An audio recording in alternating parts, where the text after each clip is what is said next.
YouTube. Today I got an early start in the day because my wife gave me a half day off from watching the kids. I gotta go to Nippori to pick up my camera.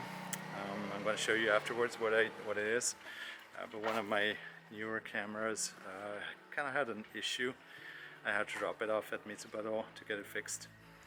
And I'm going to pick that up today. But first, I wanted to take a little walk through a neighborhood that I'm not familiar with. So I started out at Oku, which is in eastern Tokyo, and I really enjoy these quieter residential neighborhoods in eastern Tokyo. They always have these really narrow and characterful streets that I really enjoy, and I'm walking around right now with my recently acquired Voigtlander Vito III, which is basically an improvement on the Vito that I featured in one of my previous videos. It's a folding camera, it's very compact, but this one does have a rangefinder built in.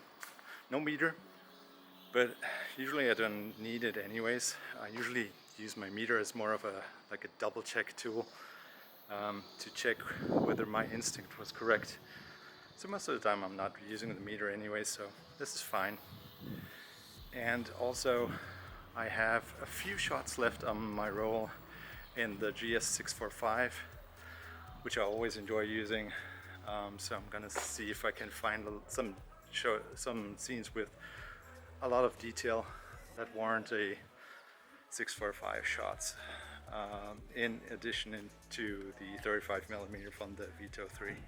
So join me in this walk. Hope we find some interesting scenes and get some good shots out of it. And yeah, thanks for watching, and I'll see you at the end.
of these shopping streets in the center of the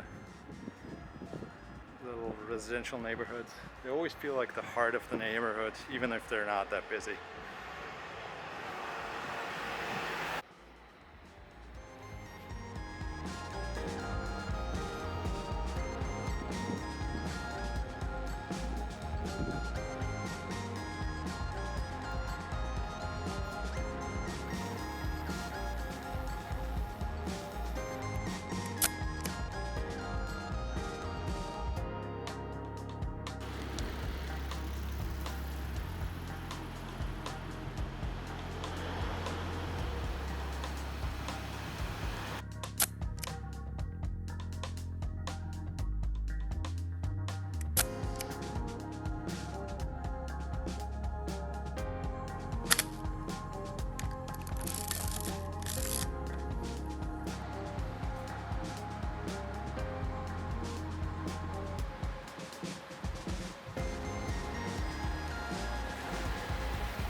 Talk about that Vito 3. So there's obviously a couple of reasons I got this. One of them being that the normal Vito doesn't have a rangefinder, and I had to use like an external rangefinder, and it would pop off and it introduced extra steps that I didn't like. So I wanted to try out this Vito 3 because it had that internal rangefinder, and it's of the same kind of build quality with that bellows and the really nice folding mechanism, which actually is even better on this Vito 3, which, I mean, it's newer and it was presumably more expensive, but it is actually so smooth that I wasn't sure at first if it closed properly, because it's so smooth and it doesn't click in place like my other folders do. But it's really, really well made. All the dials are super smooth, and it also has a higher grade lens. So it has the Ultron 50mm f2, which is supposed to be, at the time, Voigtlander's highest grade lens, and it's supposed to be really, really good quality. So I wanted to try that out. I've been trying shooting with 50mm a little more, since all of my 35 and 40mm shots, I kind of felt like I wanted to crop them in. So I guess with the distance that I'm comfortable with shooting at, and the focal length, apparently 50mm fits me a little better. So I've been shooting with a Elmar a little bit, and I'm also shooting with the Vito 3 that has a 50mm Ultron lens on it. So we'll see if that really does fit me better. If it does, I'm gonna have to stick with that and get some more 50mm lenses. Maybe possible. Gas coming up, I guess. All right. Let's keep walking.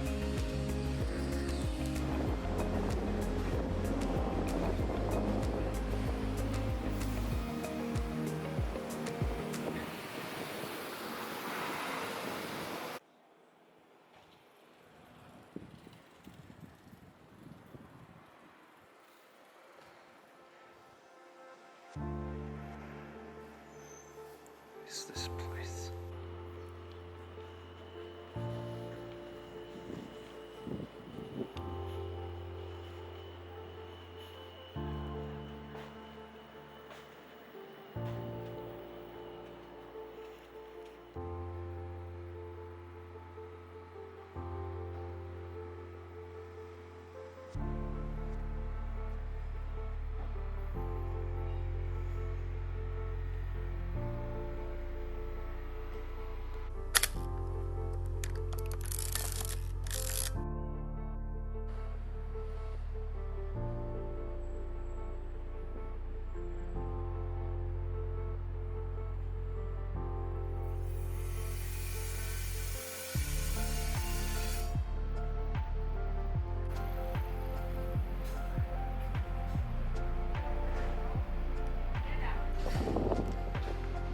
I might have mentioned it before, but Mitsubado is a used camera shop specialized in film cameras, and the big discerning point is that they only sell serviced gear.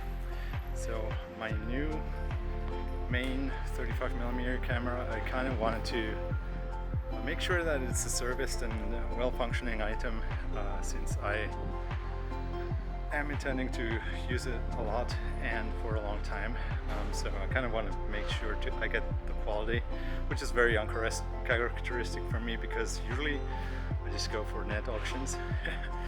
But I bought a proper one, so to say, this time around, and I'm just having it serviced, and I'm going to pick it up right now.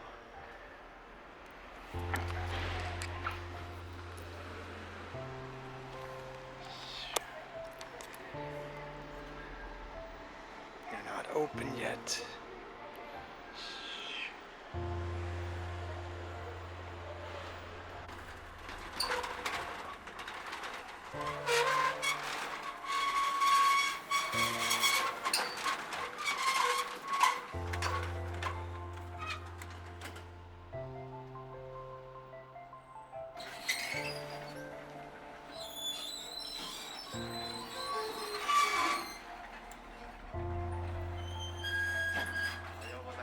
Ohayou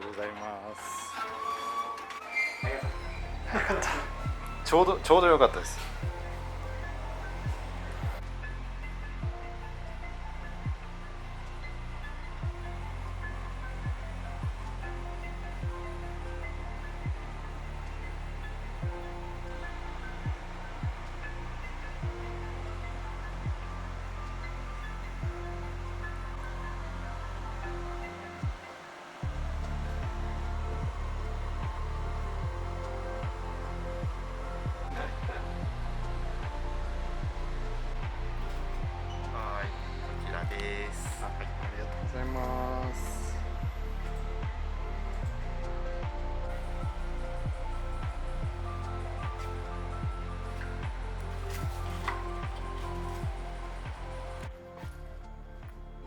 So, as you just saw, my new main 35mm camera is a Leitz Minolta CL, this thing here, and the reason I chose it is obviously because I have a whole bunch of M-mount lenses I wanted to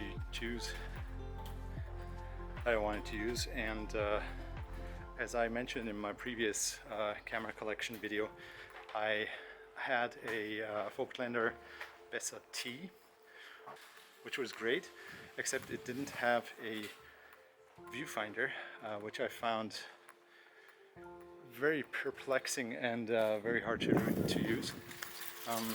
So I was of course tempted to get a proper Leica M body, but I opted for the Leica or Leitz Minolta CL because it's much smaller and lighter, and obviously more affordable, which not gonna lie, is a factor. And I ended up playing with my friend's M6 the other day, and I was honestly surprised, because even after playing that, I would still choose the Leitzman Ultra CL over those, because it's lighter, and also it has the shutter speeds in the viewfinder. It has a meter that I can just flip on and off with the lever, which suits my metering style a lot, really well, because as I mentioned, I just meter some of the time just to like check if my intuition was right, and most of the time I just leave the meter off. So that works really well with that lever, which is coupled with the film advance lever. So you just cock the film advance lever just a tiny bit to switch on the meter, and then it has a needle cell meter, which is weirdly inverted, so down is overexposed, but I mean, you get used to that kind of thing really quickly. So I had that figured out in a matter of a day, maybe. Now I don't even think about it. But yeah, that's the camera that I chose, and I've been really happy with it. If you've watched my Instagram feed, you've probably seen a bunch of photos from that, because I still don't get to shoot medium format quite a bit these days. So all of my photos mostly are from this camera or from the Olympus XA. But yeah, that's my new main 35mm camera, and you can expect to see it some more on this channel if I get around to making some more videos. And yeah, thank you for joining me today. It was a pleasure to bring you along on this walk, and I hope to see you again. Bye!